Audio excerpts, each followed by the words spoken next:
Welcome to Disruptor Confessions. I'm your host, John Ayers. We've built an entire world on technology and now have a generation of digital natives with AI natives emerging. Social media often sits at the center of controversy. And what's interesting is I'm curious if the human connection is even possible anymore. I'm curious if we're just being drowned out by the noise and the chaos that's happening online. Sara Zaccaro is a veteran media strategist. She's a creator, author, marketer, and she leads social strategy for global enterprises. Sara, welcome to the show. Hi, John. Thanks for having me. For sure. So, Sara, if I say MySpace, Tumblr, Foursquare, you probably know what I'm talking about. Been on all of them. Yep. Cloud, all of it. Some of our listeners may not, but that's where you kind of came from, right? Those early days. I was around when Twitter became a thing. And when I was in college, it was thefacebook.com. So yeah, I've been around this in what seems like my whole life, certainly more than half of it. But yeah, it's just been a wild ride seeing how social has come along. And, now it's funny because while I'm kind of a native on social, there's all of these new and emerging things always happening. And it's like really hard to stay on top of it all. But as par for the course, here we are. You kind of have that context of the early days of, like I said, Tumblr and Foursquare and MySpace, et cetera. I want to ask you, because in our prep call, you actually mentioned something in 2008. This is just shortly after Twitter had launched. I think they launched in 2006. You were working for a company and you convinced your CEO, hey, we need to go on Twitter. And you gained 50,000 followers. Can you talk about that moment? It was so exciting for me. It was my first job out of college. Here I was with a PR degree. And part of my job was to look at what people were saying about us it was a children's company, children's products. And I was meant to go out and see what mommy bloggers were talking about and if they were mentioning us and look for opportunities to perhaps send them some product. And additionally, I was also in charge of determining the right audience for our physical catalog. So anyways, you can imagine, here I am, fresh out of college, Facebook's super hot. There's this new thing called Twitter, and I have it open on my computer as I'm working. And I'll never forget, I just happened to look at what these mommy bloggers were saying on Twitter. And sure enough, they were talking about us. And I'm like, oh my God, this is so cool. We need to, as a brand, be there. They will be so excited. This is just so cool that people are giving us all of these free mentions. So I went to my boss and she was like, I don't disagree, but you have to convince our CEO. And I'm like, oh my God. So, here's me fresh out of college. I guess I'm going to go sit down with the CEO. So I walk over to I had to put together a whole business case. I walk over to his office and I'm just like, look, I had presented what the tweets were saying, how people were saying it. These mommy bloggers had, already hundreds of thousands of followers on Twitter. And I was like, I think we need to be here. There's something here. We need to be engaging with these moms, engaging with these people that are already saying things about us, even if it's simply just thanking them for mentioning us. And he was like, okay, yeah, you can do it. He's like, work with our copywriter to make sure, we're on brand. And this was before Twitter had images and all of the stuff. So it's super easy. Just make sure the tweet is on brand. And he's like, well, yeah, what's the worst that's going to happen? So I make us a Twitter handle. We get 2 weeks of tweets from the copywriter, and I start posting. And within the first week, it was within the first 3 days, I think it was 15,000 followers. By the first week, it was 50,000 followers, and everyone was so excited. If you had a child or you were talking about, being a mom, you knew the Land of Nod. That was the brand that I worked for. And it was crazy. The early days? Where I had to make a business case to be hey, as a brand, we have to be here. But yeah, it was honestly so exciting for me. And I think it was a career defining moment because I'm like, this is fun. This is cool. And I get to be the voice behind this brand and I get to like see what people are saying. And that was my first real step into brand social media. And I haven't done anything else since. The first thing I want to ask you, Sara, is, was that the peak of social media and it's just kind of slowly decayed over time? Are we just seeing the slow death of social media from that exciting time to today? I think about this all the time. The early days of Twitter, the early days of Instagram. Obviously, Facebook was so cool when it came out. It was just for the college students, I wouldn't necessarily call it the peak, but I would say it was the most fun time to be on social. And I almost feel bad for like Gen Z and Gen Alpha and everyone coming next because they know social as it is right now. They know TikTok, they know short form video. Some of them may not even know Twitter, they know X. They'll never know what it was like to just post a tweet, not be able to attach any type of multimedia to it, and then just like have conversations with people you may not have ever been connected to before. I don't know if it was the peak. I think, I'm biased, but I think social has a lot of cool qualities and it gets a bad rep, and it for me as well. I'll be the first to say, social has a lot of toxic traits, but I think it was just the most fun time. And I could also argue that, when Snapchat was like the thing, social was at its peak, or when TikTok first came on the scene, that was social at its peak. So I think we've seen it ebb and flow as, we would expect, but I will stand by, it was the most fun. Right. Sure. You also shared something else that I wanted to touch on, and that's just, and it's really kind of at the core of what social is. It's not just this, try to get more likes. I mean, for the individual, it might be more about the dopamine hit, but for brands, it's really extending the brand voice, as you just described. You mentioned something about this whole missing the audience. And I want to ask you about that. You had mentioned like there's seemingly a lot of attention, and rightfully so in some regards, for the 20-somethings, the Gen Zs, the 20-year-olds, but their brands are missing people with a lot of income, or others who might be more mid-career or older career. Can you talk a little bit about where the brands are missing? Is it just a data miss? Is it what's happening there? So this is a hot take, but I think that there's a C-suite who right now did not grow up on social media. And then there's the level below and a couple levels below who are the millennials who did. We are social media natives. And then there's the level below us who only know social media. They don't know a time before then.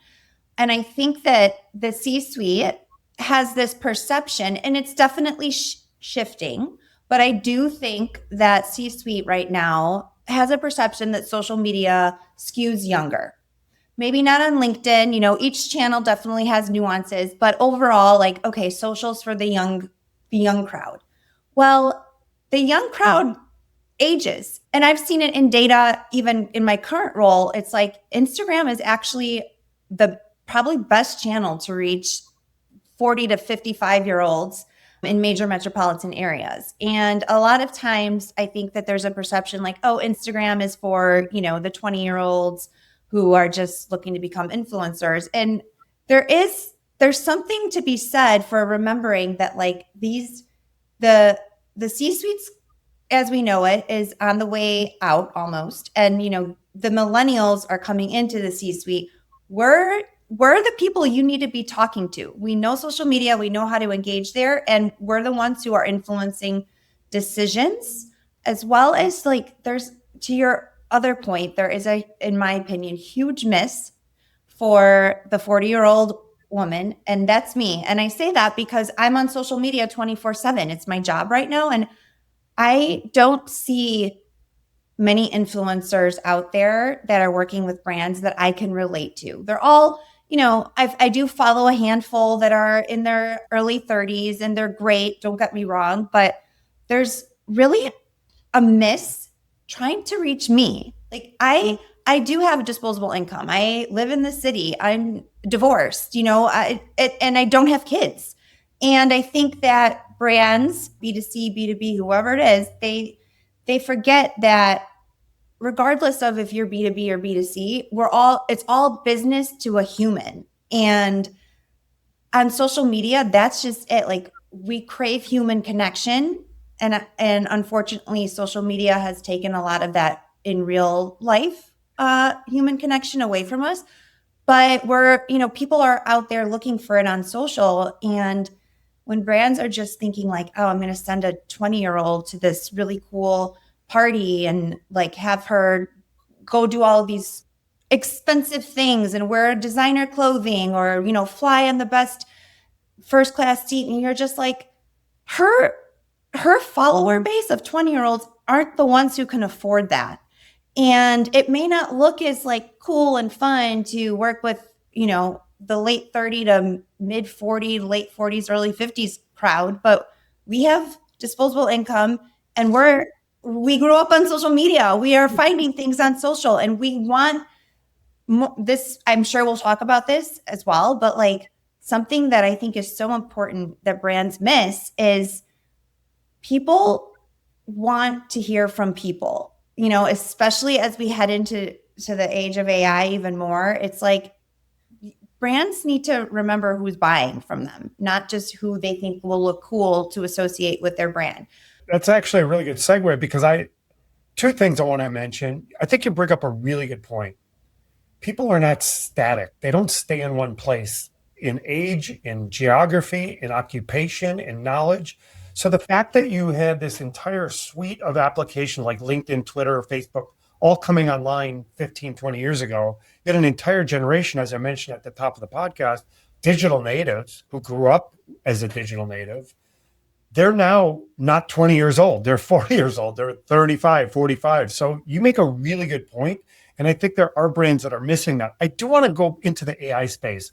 I'm very aware of not focusing only on AI because I think sometimes it's over-indexed and sometimes it's under-indexed. However, I do want to kind of ask you directly because you've been doing this for a while, you have the perspective needed that I think will help myself and others kind of really make sense of what we're seeing today. And here's how I want to present it to you. So AI is disrupting everything. It's disrupting healthcare. It's disrupting education. It's disrupting the law space. But in the social media space, I was doing some research before we met today. And I've read that they believe bots are driving over 50% of all internet traffic. There's belief that 90% of online content will be AI generated probably by the end of this year. And 70% of images are estimated to be using AI for social media.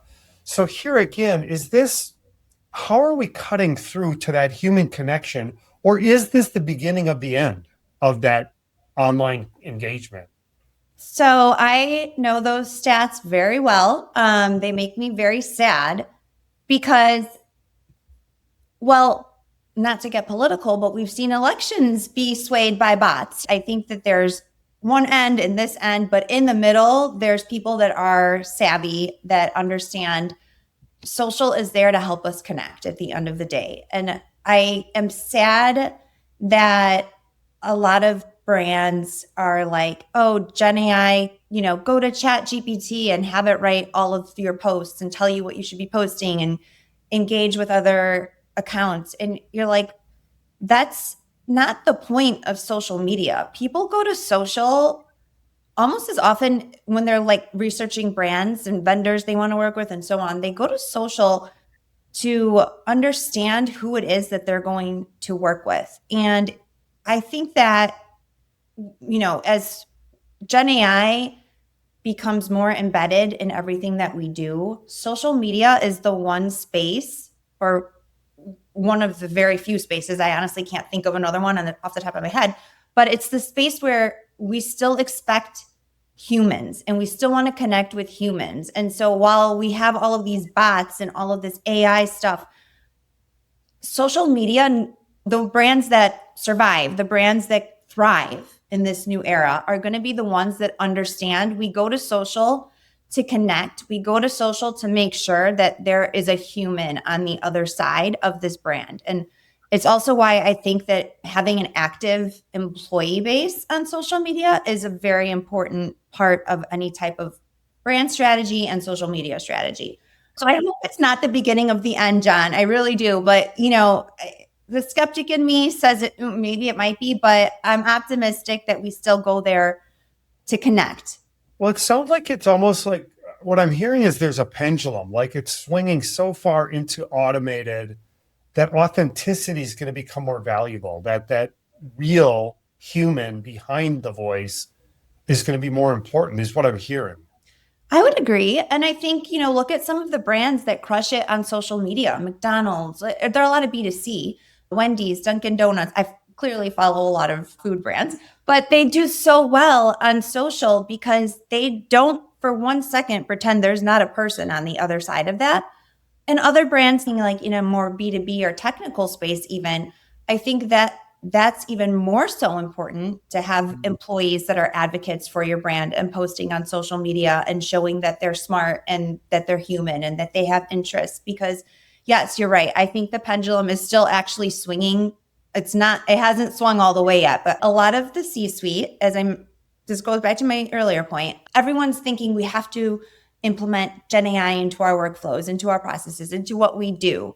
And they didn't grow up on social. And a lot of them don't use social all the time. It's the millennial generation, again, that we are using social all the time. And we are the ones who are actually influencing decisions. And we are the ones that are going out there and doing the research. And so the C-suite right now, as we're swinging in this way of everything Gen AI, is thinking we need more AI everything, AI everything, AI everything.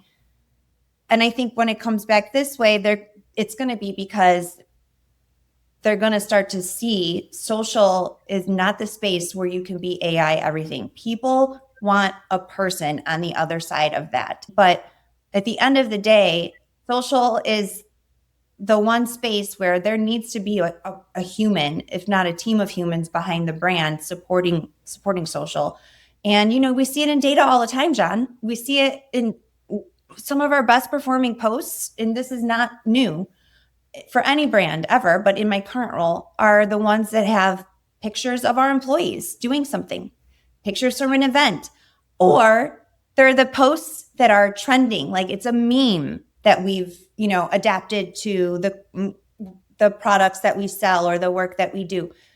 That's not a coincidence. That's, people love to feel like they connect. People love to see memes and think like, oh, this brand is funny. There's a person. AI is not going to take a trending meme and adapt it to a product or a service in the way that a human who understands the social media space, who grew up there and who understands trending memes, who understands how to talk on social, a human is always going to be better. And you know what? Maybe I'll be proven wrong in 10 years or 5 years. But for right now, in this moment of time, there's only so much that Gen AI can do, and it cannot become the automation engine of having a brand presence on social media.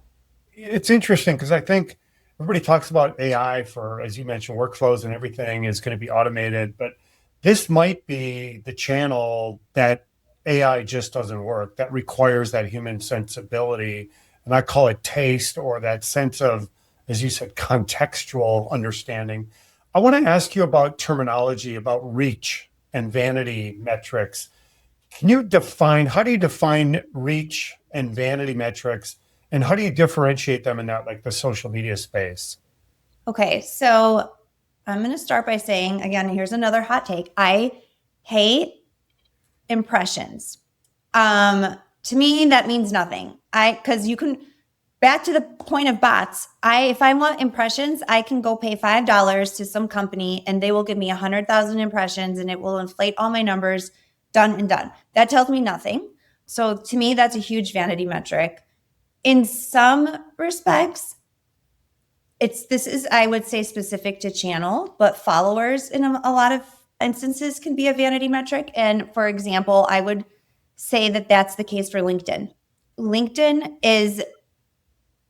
followers, in my opinion, don't matter that much.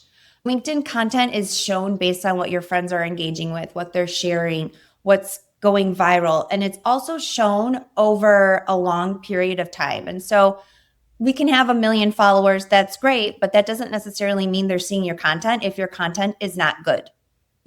So, that's a vanity metric for me. Same would go on TikTok. I think followers is a vanity metric because how do people find content on TikTok? They go to the For You page and they see what the TikTok algorithm, it's the beauty of TikTok. What does the algorithm think I want to see today? And sure enough, you're like, oh my God, the algorithm knows me so well. And we're seeing that kind of become the case on Instagram as well. Although I do think Instagram followers are still a little bit more important. But what I do think is an important metric is engagement. And I will stand by this. If you have 1 million followers and none of them are liking what you post, who cares? If you have 10,000 followers and 50% of them like everything you do, that is huge. If you have 1,000 followers and every single one of them watches every video you post, that's huge because that's the engagement that's going to put your content, whether you're a person or a brand, in front of more people. And you don't necessarily need to gain a new person as a follower, but just having your brand, your image in front of someone who may not have known who you were before this, Right. That's important. And that's why I think engagement for me, and John, this is going to be another hot take, but that's what I'm here on platform engagement. I don't think social should be trying to drive traffic to a website unless you are trying to sell something. And I mean like a pair of shoes or, like you can, unless it's like, hey, there's a sale today, go buy these items. Fine, drive traffic to .com. But in any other aspect, I think that the most important engagement is what's happening on the channel that you're posting on. Is someone completing the reels? Or is someone watching the entire reel that you posted? When do they drop off? That tells you if people are liking your content and finding it compelling. On LinkedIn, are people liking your posts? Are people sharing your posts? That to me is so important because it, one, keeps the person on the platform, and two, it's where you're going to find more people. If you send someone off of LinkedIn or someone off of Instagram or whatever platform it is, they're going to go do whatever they're going to do on your website, and they're going to come back, and now they've taken the action. They're not going to come back and take more actions on your social media post. And so when I say engagement, I mean on platform. I think that is so important. And a lot of times we get stuck in this, well, I need to drive traffic to a website. And I would say if you're not selling an actual product that someone could put in their credit card and buy right there, then I don't know that that's as important as making sure someone likes your posts. Sara, you're pretty deep into each one of these channels. I mean, you're talking about them right now. LinkedIn has an audience different than TikTok, different than Instagram, but people do float across. I mean, I do. I'm sure you do. Consumers do. Individuals do. Can we talk about not an individual channel? Can we talk about the system itself, the infrastructure of social media? So this, I think, goes to my earlier point of on social, it's not B2B and it's not B2C. It's B to humans. It's human to human, truly. And regardless of the channel, I think it's important to remember, to your point, most people are not only on one social network. Maybe, the generation, the boomers, maybe they're on Facebook only. And then, you have millennials who grew up on all of the social networks. So we probably have all of them. Maybe we're not as active on a certain channel, but we're still there. And then you have the younger generation who I think is a little bit more protective of their social, but they're definitely on multiple channels. And so I think it's just at the core of everything that a brand and even a person does on social media is to remember there's a human, hopefully, on the other side of this who's going to see this, and thinking about it that way. So when I post on a certain channel, for me, when I'm like thinking through strategy, I always think through user behavior. And that doesn't mean that you can't post the same content on multiple channels, but you have to remember why people are going to different social media channels and how they can all work together. And I think it's really nice when a brand understands that. And for example, on Instagram, they post something like, fun and maybe more trendy. And then on LinkedIn, they'll post like how that marketing campaign came to life, behind the scenes, like et cetera, something a little bit more buttoned up, professional.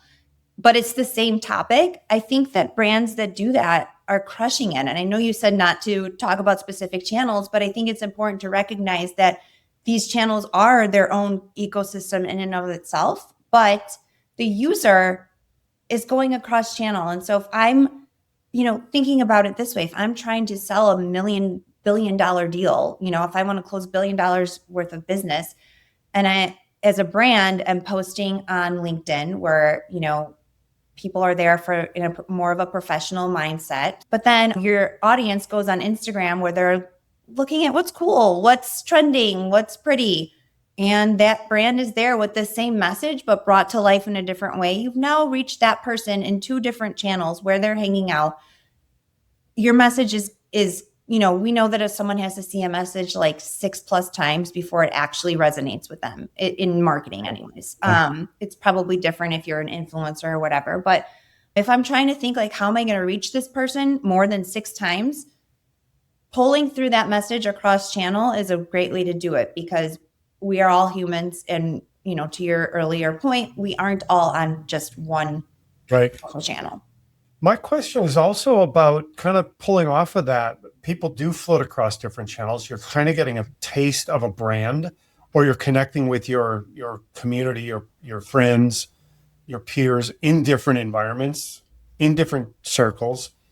The infrastructure, the system as a whole, I was kind of curious about, is it becoming broken as an infrastructure for a media channel? The way I think about this is, if I'm spending ad dollars, should I be buying out of home or linear TV or programmatic or banner ads on websites?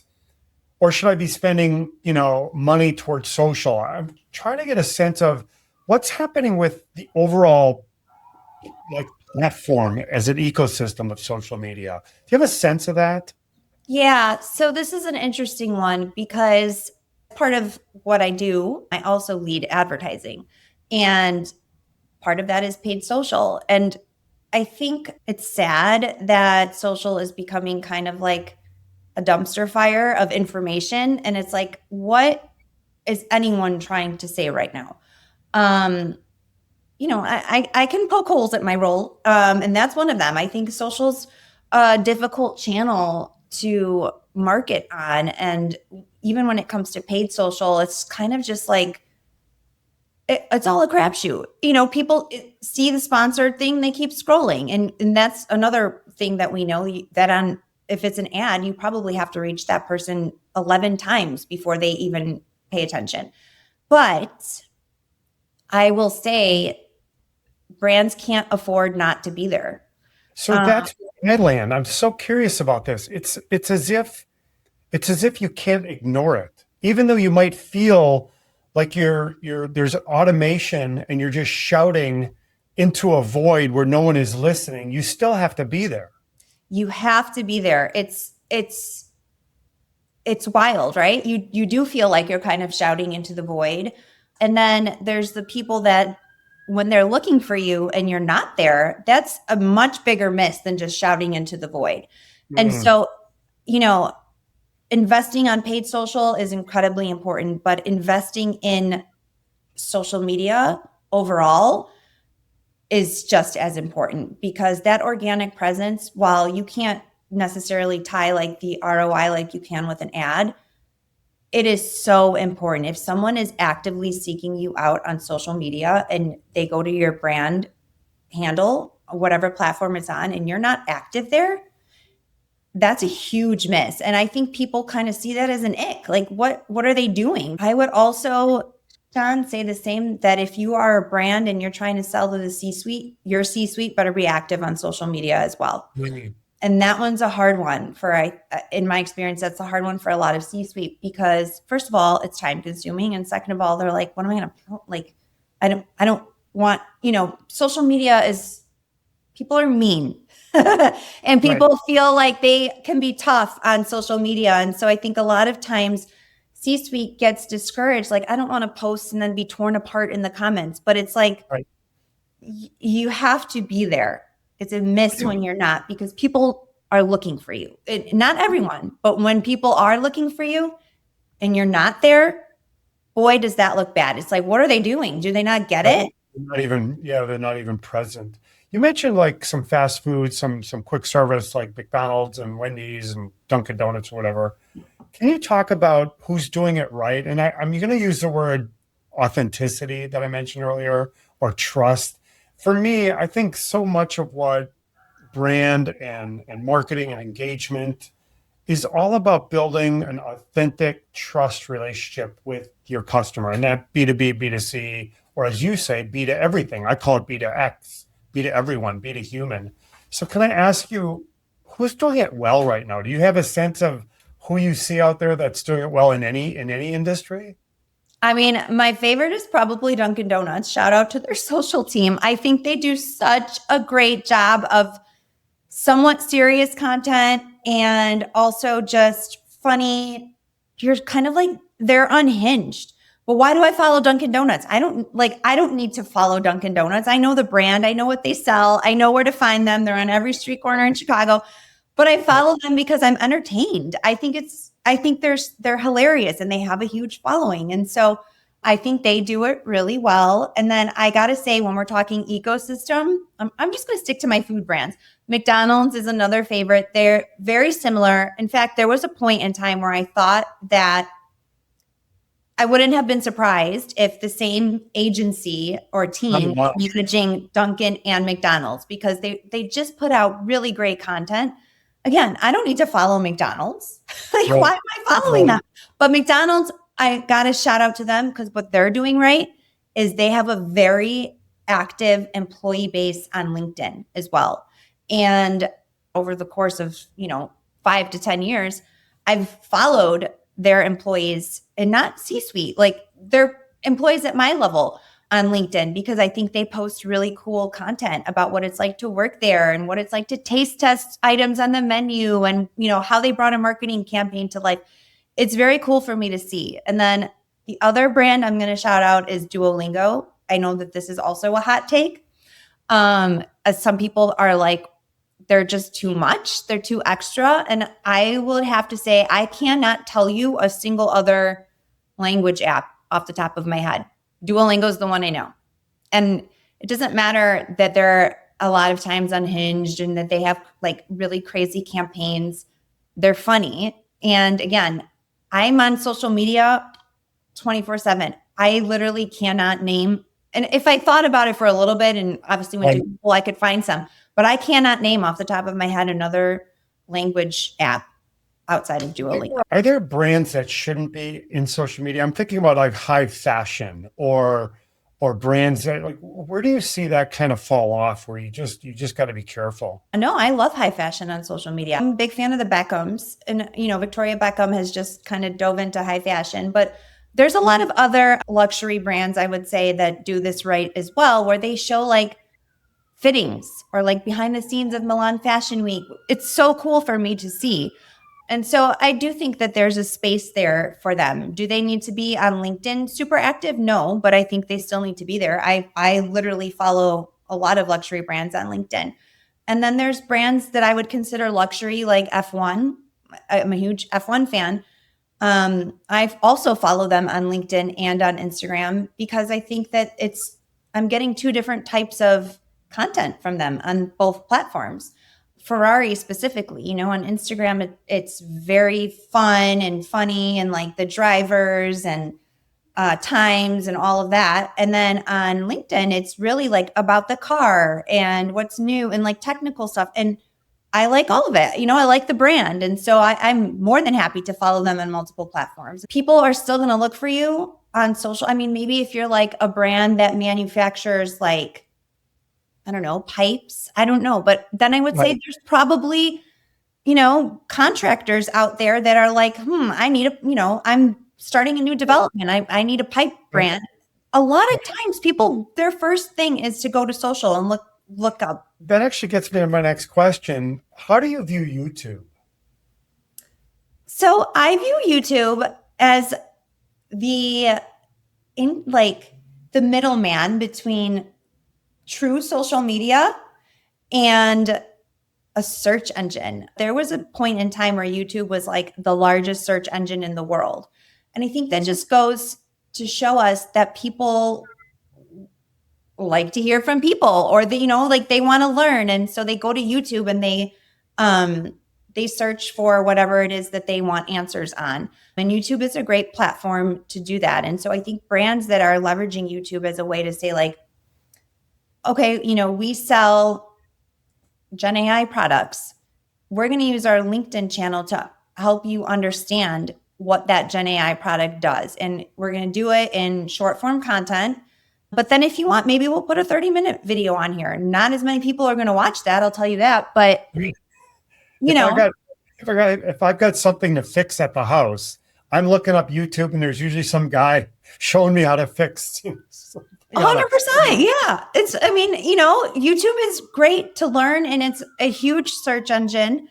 And I think it's a great channel. It's not going anywhere. And as we know, John, people want video content now more than ever. So my other question is like application, like blue sky. What's emerging? What's kind of stagnant? What's falling away? Where do you see them?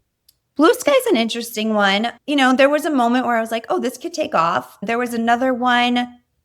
I don't even remember what it was called, but it was literally like it would send you a notification and you just had to take a picture, and then that was it. And you did one a day and it posted to your profile, and it was really cool. But I think there is somewhat of a fatigue. How many apps can I check? I don't know. Personally, not that many. I think what's going away is X, Twitter. I think if you go there now, you want to talk about bots. There's many statistics about bots on Twitter. I don't know them off the top of my head, but it's a horrible cesspool of misinformation and bots. And I think for any brand, understanding where your brand belongs is very important. So like maybe a highly technical brand selling to the C-suite doesn't need to be on TikTok. And there was a moment in time where I feel like everyone was asking, how do we be on TikTok? How do we be on TikTok? And I'm like, don't force yourself into everything, but insert yourself in the channels that make sense for your brand. And there certainly is a channel that makes sense for your brand. If we go back to my hypothetical pipe company, they're probably a great fit for YouTube and TikTok, actually. Right. It's crazy for me to see. Then there was, to answer your original question, there was a moment in time, right, where everyone was on Snapchat. It was the coolest thing. It was so fun. And then all of a sudden, Instagram kind of became Snapchat in a way, and the Snapchat crew kind of died off. And now, lo and behold, Gen Z and below love Snapchat again. And I'm just like, oh my God, it's making a comeback. It's growing. Yeah. Yeah. And so it's very interesting. I think that there's like the core channels, and I almost feel bad for any emerging social platform that's trying to make a name for itself, because it's like, what are you going to give me that Instagram isn't going to do? Or how am I going to connect with my family here in a way that I can't do on Facebook? Or whatever it is that any emerging platform might try to sell. I think, though, with X, it's a beautiful case study of how they did a rebrand. There's so much misinformation. It's, not for everyone. I actually kind of worry about, the short attention span that we've all become, right? We're 3 seconds, 8 seconds. That's our attention span. If it's not interesting, we move on. How do you look at that when you're trying to have a brand voice over time, not just 8 seconds, but, over a course of a campaign, maybe even an entire year, a calendar year, where a brand has a brand voice, or maybe the life of the brand. So it's a continuing, evolving brand voice. How do you maintain a sustainable kind of brand voice in that 8 second, attention span we all have? Brands need to be consistent. They need to be showing up, and they need to be active, not reactive, a little bit proactive, but mostly just active. Part of what makes social a fun space is going out and commenting and engaging, and brands that encourage that are ones that, first of all, encourage it with their content, but also are brands that are going out there and commenting and engaging on other posts as well. So I just think consistency and being active is how it needs to be done now.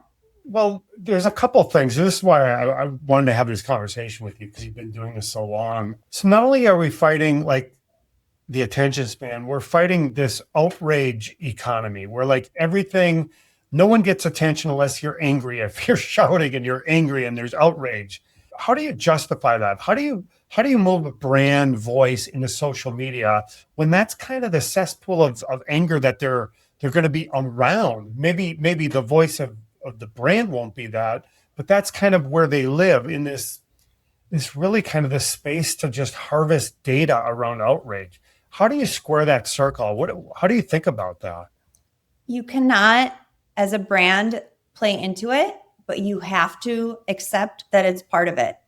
And I think the problem that a lot of the C-suite today has is that they are afraid of it. Rightfully so. You don't want your brand to be trolled online and getting all of this negative interaction, but it is part of social. And it's far more important to be there and have the risk than not be there and risk someone looking for you and not having a presence. And so you just cannot engage. That's what the outrage is there for, right? People are rage baiting now. It's really sad to see. You see a lot of celebrities, they turn off their comments, and I don't blame them. People are mean, so it's really easy to be cruel when you're hiding behind your phone or your laptop. But brands, and that goes for humans that have their own personal brands, have got to remember, that's part of it. If you've built your company and, you're a CEO and all of a sudden you're getting trolled online, you're like, what the hell? Why am I even here? But you cannot engage. If a brand sees a post that's trolling them and they send the link to that post to their social team, the algorithm sees that as an engagement. They don't see that as like, oh my God, this is, trolls. We better not show this post anymore. And so if you're sending the link out to this trolling post, the algorithm's going to be like, oh, people are clicking on this link. People are sharing this link. I better show this post more. So when I say you cannot engage, you have to just completely ignore it. Sarah, I want to just ask you, just like, are we trapped in this cycle of like just disposable content? I feel like that right now. So that's one. My second part of that, Sarah, is how do we not become that? How do we make sure that we're remaining human? Those coupled together are my question to you of what does the future look like? What does social media look like 3 months, 3 years from now? It's hard to predict what that's going to be, but I think this is like the first time ever that we don't know what social media is going to be like even a year from now. Like we thought TikTok was going away a year ago, and so Right. Everything is changing every single day. 10 years ago, I would have been like, oh my God, I predict that video is going to be on the rise. And sure enough, it was. That was an easy prediction. Now, I guess I'll answer it this way. I would like to see social media literacy taught in school, making sure that people have access to the appropriate levels of education. And social media is so important. It's part of the fiber of everything we do now. You can't escape it. And so I think just teaching kids how to notice fake things. What does etiquette look like on social? I think it's got to start young now. Well, listen, we've covered a lot. We often go to like a quick fire, like a rapid round, tactical takeaways, people that can listen and like learn something. So are you ready for some quick fire questions? Yes, let's do it. If there's a marketer watching this right now on Monday, next week, what would you tell them? What's one metric they should completely get rid of immediately? And what is kind of a human behavior that they should like start thinking about, start measuring? Okay, you should get rid of impressions because I hate them.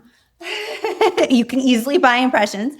And you should get your C-suite active on social media. If they don't want to be personal, put them on LinkedIn and get them active. It's so important. People want humans on the other side of the brand, and C-suite, it's going to start there and trickle down. Well, you led me to my next question. So let's say someone gets their C-suite on to social, LinkedIn or others. How do they stay human? How do they ensure that they don't become just using ChatGPT to do a post? How do they stay human and relevant? Well, they have to first understand that you need humans on your social team to help you. You can't, this is not something you can, and not now, maybe 10 years from now. I just said we don't know where it's going, but in the moment of time that we're at, I think the C-suite has to understand that Gen AI isn't going to do the social media work in an authentic way. So I think you need to remember that, and it needs to just be a part of what you do. Okay, maybe it's like 40 minutes before you go to bed twice a week, you write a LinkedIn post. It's not hard. And the other thing that I will say is if you don't know what to post about, go to your brand page on LinkedIn, find a cool post that they shared, reshare it, and add your thoughts to it. That is the lowest hanging fruit. It's so easy. You don't have to share a single personal piece of information about you, but you can reshare something that the brand posted and explain why this is so important, explain how proud you are of the work that was done, anything. It's the lowest hanging fruit. If you don't know what to post, go to the brand page and find something. So if you're an executive and you're not on social media, Sarah's saying, get on social. And I love your line. It should be just part of what you do. Okay. I love that. Yeah. So I want to ask you, I'm calling it the great unplugging because I definitely feel myself anecdotally and others who are just like done. They're done with news. They're done with news feeds. They're done with social. They're done with the pings and the bounces and the distractions. There isn't a great unplugging, but it seems like we're on the verge of a great unplugging. People just disconnecting. If that's the case, you mentioned X. Are there social media platforms that just will not exist in 3 to 4 years? I don't know. We'll see what happens, John. I think X is on the way out, but did we ever think that Twitter was going to get bought? Right. No, so, and I think we all thought that TikTok was going to go away, and sure enough, it didn't. So, well, I thought Foursquare was going to be amazing. And I remember seeing, I'm seeing some early stages of this thing called Waze. And I thought that's the stupidest thing I've ever heard of, social media and driving. And then it blew up. It became a big deal. So I know. And there's a social media for everyone, right? We've talked about the mainstream ones, but there's definitely social channels out there for like specific interests, I would say. But yeah, I don't know what's going away. I love your authenticity. I love it. Being honest. I mean, yeah, I do agree with the great unplugging. I think people are over the notification lifestyle. I think it's exhausting. I think we are just, that's why Do Not Disturb exists now on our iPhones, right? We don't want notifications. We want to not be disturbed. I just read a study that adults in the U.S. are checking devices on average over 200 times a day. It's crazy. And obviously it has kept me employed, but like I can also appreciate that it is very sad. But I think I'll say it again, just because people are over it, you still need to be there as a brand. Well, I think that's kind of the thread through our entire conversation today. The social media manager that we've seen kind of emerge, that you've kind of lived and breathed your entire career, is that still a thing in 5 years or 3 years? In 2030, will social media managing be a thing, or is that another, I just don't know? I hope it is. I think it will be for the brands that get it. I think that there's going to be a lot of brands that think we don't need this role anymore. We can go to ChatGPT and ask for content and have a schedule and have everything be automated. And I think those are the brands that are not authentic. And people, especially 10 years from now, let's talk about a year from now, people are already at this point starting to recognize inauthenticity. So I think that, in fact, the social media manager role is going to be even more important as we continue in this era of AI. because they're the human lens on everything. And we can have ChatGPT write our posts, but we've seen what comes out of there. It's good, but it's not where it needs to be. There still needs to be a human who understands your brand values, your brand voice, what you are trying to actually say, who can look at the outputs from Gen AI and tailor it to your brand. So I would argue that the social media manager role in a year to 5 years is going to be more important than it is today. All right. Let me give you the great power to change the entire social media landscape. You now, Sara, have the power to change it overnight. If you could, what would you do? What would you do to make sure social media thrives? Oh gosh. I think it would be this will never happen, but I think social media having hours, like, okay, Instagram is open from 6 a.m. to 9 p.m. every day in your time zone. And if you go in, if it's after 9 p.m., I can't do anything on Instagram. It's closed. And that's not something that I, as a user, implement. That's something that Instagram implements. I think that would, and those are still long days, long hours, but at least it's like a store. It shuts down and now you got to go do something else. So I would do that. And I would also, there's got to be a better way to stop the bots. There just has to be, this culture of like fake accounts, even like real people who have Finstas.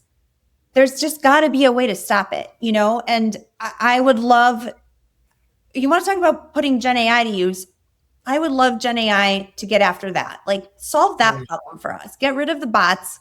And it can't be biased. If you go on X, there's Grok that tells you one thing. And then if you go and look that up on ChatGPT, you get a totally different answer. So it has to just be like universally, if you're a bully and if you're not a real person, you're gone. You're done. Easier said than done on that one, but I at least think that one is something that could actually be. Okay, so anybody listening who's controlling one of these major platforms, start implementing store hours for social and start figuring out bots. I love it, Sara. Okay, we're going to wrap up. I want to let you go, but I do want to ask you a question. I don't think I've asked a guest this before, but you just touched on a couple topics I didn't think we were going to get on. But I do want to ask you, is there something that we didn't talk about that you don't really even share with your company or your brands, but you worry about in the space that you work, that no one's really talking about, that you think about and you're concerned about, that you're willing and comfortable to share today? Is there something that we haven't talked about that you would like to share? I did touch on it, but I didn't explicitly share how concerned I am about this, but I think we should be worried about the social media role and social media presence of brands and people becoming automated. The C-suite thinks this is a role that can be automated, and that scares me because it can't. And I think that we need to just, if I'm anyone out there managing social media, data is your best friend. And there's just so many studies out there, and your own brand, I'm sure, has the data to prove it as well. Human connection is what people are expecting and where brands thrive. But the other thing I would say, John, is the contrary to this is I am really scared about social media taking away people's ability to have a conversation in real life. There's so many benefits to social media. Like, I keep in touch with my family in Italy through Instagram daily. It's fun, it's cool to see what they're up to. They'll send me DMs. It's a great way that we never really had before to keep in touch with people, to, just remember that keep friendships going. But I worry that the generations that didn't ever, this is going to make me sound so old, but didn't ever go play outside without a cell phone, Right. are going to lose the ability for human in real life connection. And so, while everyone is craving social for connection, at least we remember going outside and not having a cell phone. And we remember going to the mall, and I know it does make me sound old, but I think it's really something special. And I'm so scared that, younger kids right now are not going to learn that skill, which is so important. Tristan Harris and others have been very vocal about what we've kind of messed up. And, 10 years ago, we were supposed to do some of this and didn't. We're now seeing the same thing repeat in AI. So I love some of your kind of honest observations in the space. You've been doing it so long. So thank you for that.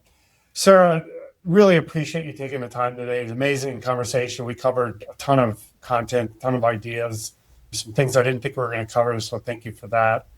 If people want to find you online, where can they find you? I'm assuming everywhere, but I'm everywhere, mostly on Instagram and LinkedIn.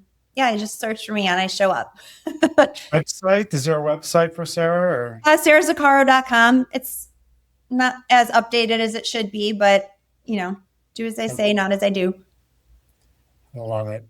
Well, Sara, thanks again. I appreciate it. And if you've watched this episode, listened to it, thank you for joining for this show of Disruptor Confessions. We can check out every episode. We launch pretty much every week. Subscribe, follow, and until next time, stay curious. Thank you. Thanks, John. Thanks, Sara. Thank you.